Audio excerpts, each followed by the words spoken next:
Hello, ഞാൻ വിഷ്ണുവാണ്. ട്രിവിയൻ food മാസ്റ്റേഴ്സിൻ്റെ പുതിയൊരു വീഡിയോയിലേക്ക് ഏവർക്കും സ്വാഗതം. ഞങ്ങൾ തയ്യാറാക്കാൻ പോകുന്നത് പഴം പ്രഥമനാണ്. അപ്പോൾ നമുക്ക് നേരെ വീഡിയോയിലേക്ക് പോകാം. പിന്നെ എല്ലാവർക്കും ഹാപ്പി ഓണം. അപ്പോൾ നമ്മൾ 1 കിലോ പഴമാണ് എടുത്തിട്ടുള്ളത്. അപ്പോൾ അത് ചെറിയ കഷ്ണങ്ങളായിട്ട് ഇതുപോലെ ഒന്ന് 3ആയിട്ട് മുറിച്ചെടുത്ത് നമുക്കിതൊന്ന് ആവിയിലൊന്ന് പുഴുങ്ങിയെടുക്കണം. അത് കഴിഞ്ഞിട്ട് നമുക്ക് ബാക്കി പരിപാടിയിലേക്ക് പോകാം. 50 ഗ്രാം ചവ്വരിയാണ് നമ്മൾ എടുത്തിട്ടുള്ളത്, ഏകദേശം 1/2 കപ്പ്. അപ്പോൾ ഇത് വെള്ളം തിളച്ചിട്ട് മാത്രമേ ചവ്വരി വെള്ളത്തിൽ ഇടാവൂ, ഇല്ലയെന്നുണ്ടെങ്കിൽ ചവ്വരി അലിഞ്ഞു പോകും. അല്ല, വെള്ളം തിളച്ചതിന് ശേഷമാണെങ്കിൽ നല്ല ഷേപ്പിന് കിട്ടും.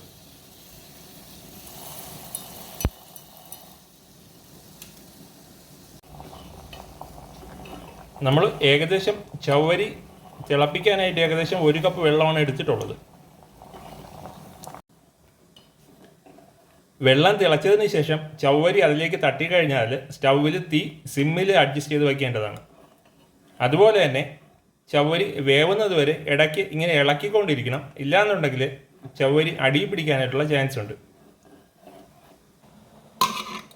ഇപ്പോൾ ഏകദേശം പഴം വെന്തിട്ടുണ്ടാവും.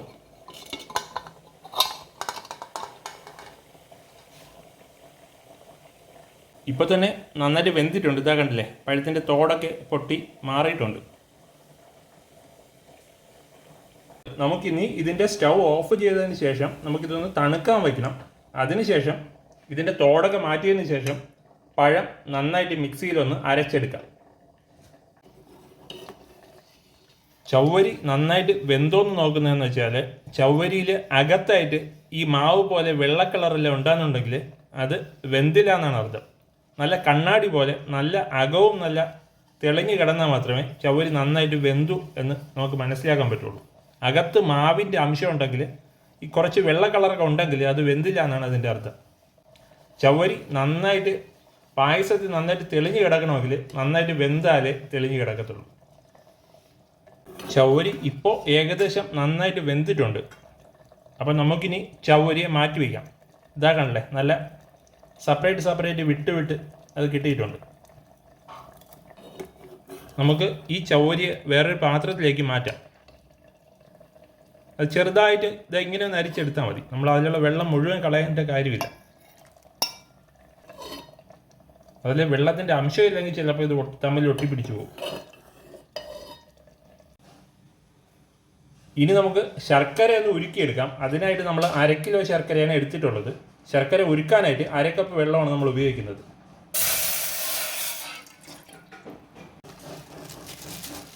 നമ്മളിപ്പോൾ 1/2 കിലോ ശർക്കരയാണ് എടുത്തിട്ടുള്ളത്. അത് ചെറിയ കഷ്ണങ്ങളായിട്ട് പൊട്ടിച്ച് നമുക്കിതിലേക്ക് ഇട്ട് കൊടുക്കാം.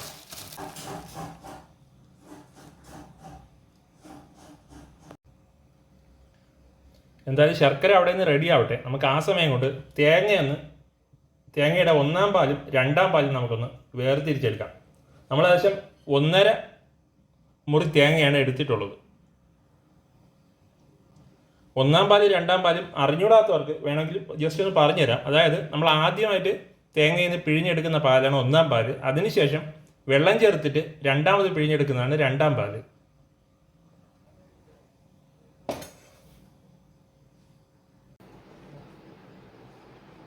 ഒന്നാം പാല് തയ്യാറാക്കാനായിട്ട് പച്ച തേങ്ങയാണ് എടുക്കേണ്ടത്. അതുപോലെ തന്നെ തേങ്ങ നമ്മൾ മിക്സിയിൽ ആദ്യം ഒന്ന് അരയ്ക്കുമ്പോൾ അതിലേക്ക് 1/2 കപ്പ് വെള്ളം കൂടി ചേർത്ത് വേണം അരച്ചെടുക്കാനായിട്ട്.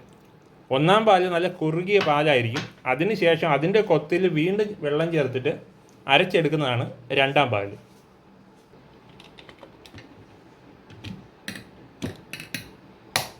ഏകദേശം 1.5 ടീസ്പൂൺ നെയ്യ് ചൂടാക്കി അതിലേക്ക് കിസ്മിസും കാഷ്യൂനട്ടും ഇട്ട് അതൊന്ന് വറുത്തെടുക്കാം.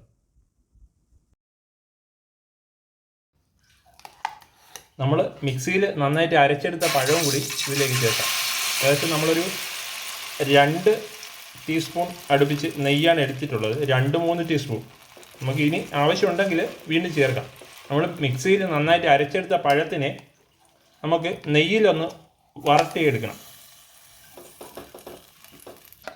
തോട് നീക്കം ചെയ്ത പഴം നമ്മൾ മിക്സിയിൽ അരയ്ക്കുന്ന നേരം നന്നായിട്ട് അരഞ്ഞില്ല എന്നുണ്ടെങ്കിൽ കുറച്ച് തേങ്ങയുടെ 2-ാം പാല് കൂടി ചേർത്ത് ഒന്ന് അരച്ചെടുത്താൽ മതി. കുറച്ച് ചേർത്താൽ മതി.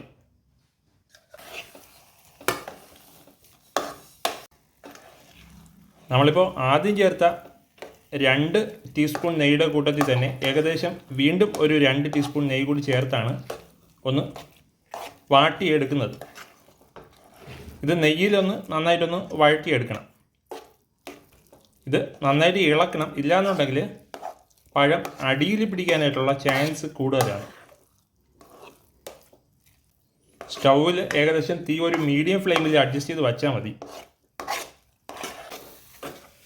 അതായത് നമ്മൾ അരച്ചെടുത്ത ഈ പഴവും ഏകദേശം നമ്മൾ ചേർത്ത നെയ്യുമായിട്ട് നന്നായിട്ട് യോജിക്കണം. അതിനു വേണ്ടിയാണ് നമ്മളിത് നന്നായിട്ട് വഴറ്റിയെടുക്കുന്നത്.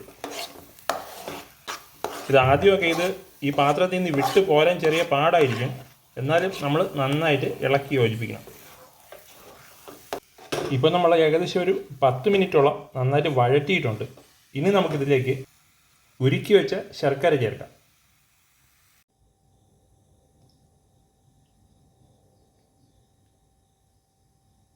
ശർക്കര എപ്പോഴും ഉരുക്കിയ ശർക്കര ഒഴിക്കുമ്പോൾ ഒരു അരിപ്പിൽ ഒഴിച്ച് വേണം ഒഴിക്കാൻ. എന്താ വെച്ചാൽ ശർക്കരയിൽ ഒരുപാട് പൊടി കിടക്കും, അത് മാറ്റിയിട്ട് വേണം ഒഴിക്കാൻ.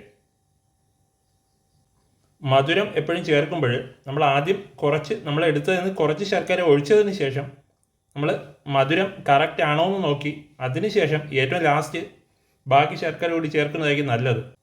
ഓരോരുത്തർക്കും ഓരോ രീതിയിലുള്ള മധുരമാണ് ഇഷ്ടം. എനിക്കൊരു മീഡിയം മധുരമാണ് ഇഷ്ടം. അതുകൊണ്ട് നമ്മൾ ശർക്കര മുഴുവൻ ചേർക്കുന്നില്ല, ഏകദേശം കുറച്ച് മിച്ചം വച്ചിട്ടാണ് വയ്ക്കുന്നത്. ഉരുക്കിയെടുത്ത ശർക്കര കട്ടിയായി പോകുന്നെങ്കിൽ കുറച്ച് ഏകദേശം ഒരു 1/4 കപ്പ് വെള്ളം ചേർത്തിട്ട് വീണ്ടും ചെറുതായിട്ടൊന്ന് ചൂടാക്കിയാൽ മതി. എന്നിട്ട് അതിനൊന്ന് ഒരു ചെറിയൊരു തവി വെച്ചിട്ടൊന്ന് ഇളക്കിയെടുത്താൽ മതി. ശർക്കര വീണ്ടും പഴയതുപോലെ ആവും. ഇപ്പോൾ അരച്ച പഴവും ശർക്കരയും നന്നായിട്ട് ചേർത്തിട്ടുണ്ട്. ഇനി നമുക്കിതിലേക്ക് നമ്മൾ ആദ്യം എടുത്തു വെച്ച ചവ്വരി കൂടി ചേർക്കാം.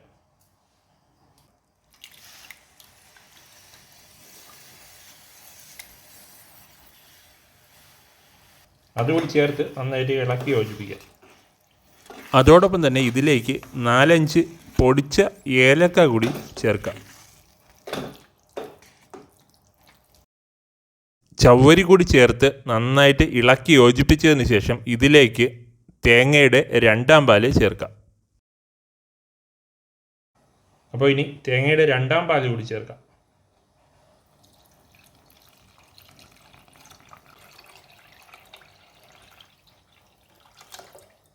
രണ്ടാം പാൽ കൂടി ചേർത്തത് നന്നായിട്ടൊന്ന് മിക്സ് ചെയ്തെടുക്കാം.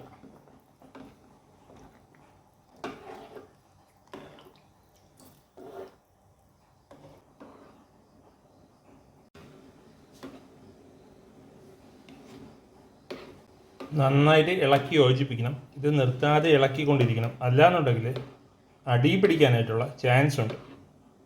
സ്റ്റൗ മീഡിയം ഫ്ലെയിമിലാണ് അഡ്ജസ്റ്റ് ചെയ്ത് വെക്കേണ്ടത്. ഇപ്പോൾ ഇത് നന്നായി തിളച്ചിട്ടുണ്ട്. അപ്പോൾ നമുക്ക് ഇനി ഇതിലേക്ക് 1ാം പാല് ചേർക്കാം.